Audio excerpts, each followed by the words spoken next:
This is my physics unit 1 test corrections. So first, for the fourth problem, it was a derivative question that our math class hasn't gone to yet, so I got it wrong. The second question is question 6. Question 6, the correct answer, or the correct answer is 1 meters per second. It is asking for the displacement of a man with his path of travel. So B, in my notes, I'll cut it and put it in a separate section of the video. And then when you connect the notes to the problem, velocity is displacement of x over time. What I did was I just used the total distance traveled, which gave me a much bigger velocity, but that was not the displacement.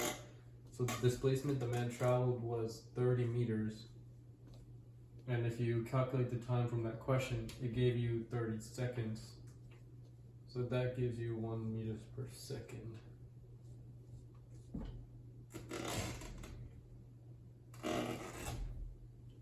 Okay, this part was D.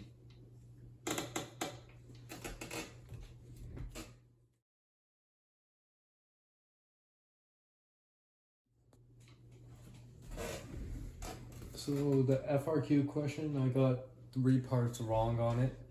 The first part, B, the correct answer is between 2.9 meters per second squared to 3.3 meters per second squared. I got 2.5 meters per second squared. That's probably because I used the wrong data points. So for the notes part, I'll include more at the end of this clip. The slope is change in y over change in x. And what I did was I used 0.85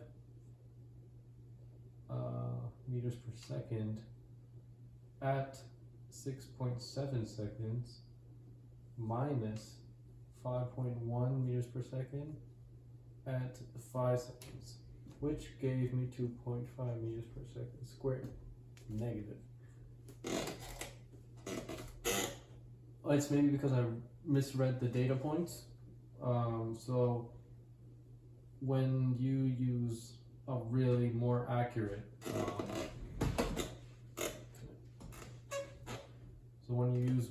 data, so let's say 1.6 meters per second at 6.4 seconds minus 4.05 meters per second at 5.65 seconds, you get negative 3.2667 meters per second squared.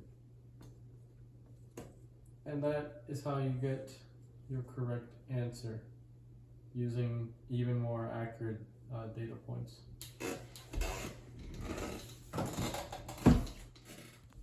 Okay, so the next part in the FRQ I got wrong was part B. I may have said the wrong part for the last video or the head video, but this is part B because this is the maximum velocity the object obtains. The video with the slope, that's part C, just for clarification. So the object's velocity, it goes like this, going up to 4.8-ish, and then it goes like this, 4.8, 5.2, up here, and it deaccelerates. When asked for the maximum velocity, I chose a value between these big 4 dots. Like I said, this is 4.8, 5.2, so I thought any value within this should be fine. But apparently it's only been between 4.8 and 5 because that is a way more reasonable guess because it's more probable to happen. B, my notes, I'll put it after this clip. C, connect the dots, looking at the graph better. And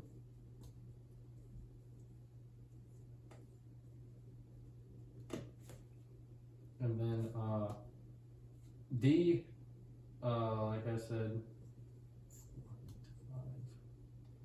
D, it is reading graph better.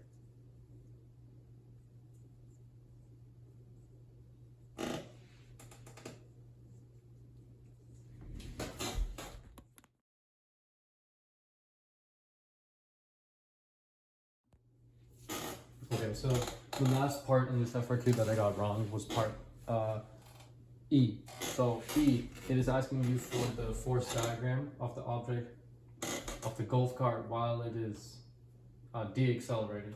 So you got 1 point for, or this should be the correct answer. You got 1 point for force going down, gravity, 1 point for force normal, and another for force friction, but it has to be smaller than force normal. I did a force friction. I drew that, but it looks as the same size as force normal, but it is the same. So in my notes, I'll put it at the end of the clip. But basically,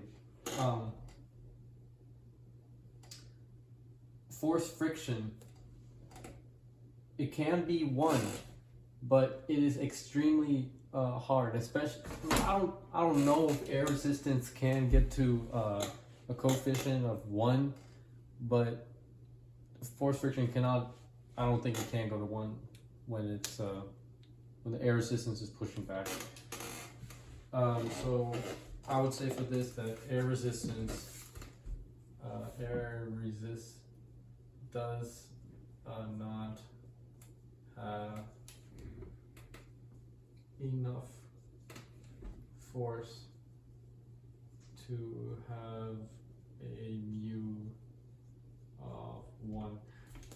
This is on the basis that force friction equals mu times force normal, and if force friction can only be the same as force normal if mu is 1, and since this is going backwards, right? It can't be air resistance because it's on the ground. But force friction 1, it's brakes. Brakes do not have a force friction of 1. They produce heat as well.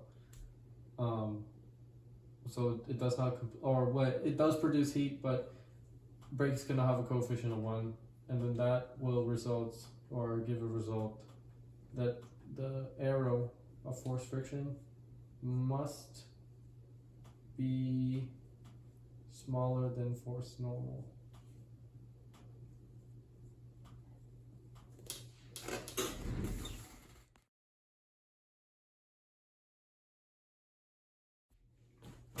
So now, question 15 is the derivative problems. Like I said, in my math class, we haven't gotten to derivatives yet. We haven't even gotten to integrals, which is why I got the question wrong. Same thing with 18. For 21, I got the point, but when the peer was grading my FRQ, they misread the last answer. It's supposed to be 17, but they thought it was 7, so they marked it wrong. But it's marked that correct on the test. So I don't know if that will be a problem. And then 23 is, I got that wrong. So 23, the correct answer is graphs 1, which is, it's a velocity time graph. And,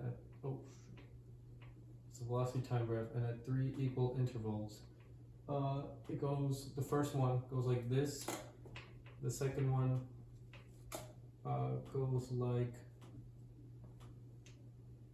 this. So in my notes, acceleration or the slope of velocity is equal to acceleration. I'll put the notes at the end of the clip. So what that means is that the acceleration graph is given. So it's like this.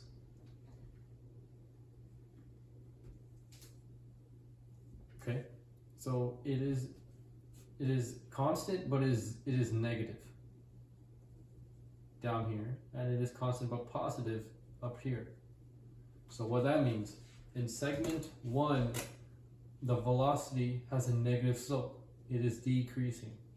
In segment 2 and 3, the slope is, or the velocity slope slope should be positive because acceleration is positive because velocity slope is acceleration. So it should go up like that. And these two graphs, they satisfy it because segment 1 is going down, just like this one, and segment 2 and 3 is going up. Same thing with graph 2. I put this graph 2, but I put graph 3 as well, which was this. It went straight here, then it popped up. This is wrong because the velocity is 0 when its slope should be negative. This slope over here, it is 0. So that's why I got it wrong. And D goes down, then up, and then the third one, it goes down, then up, like that.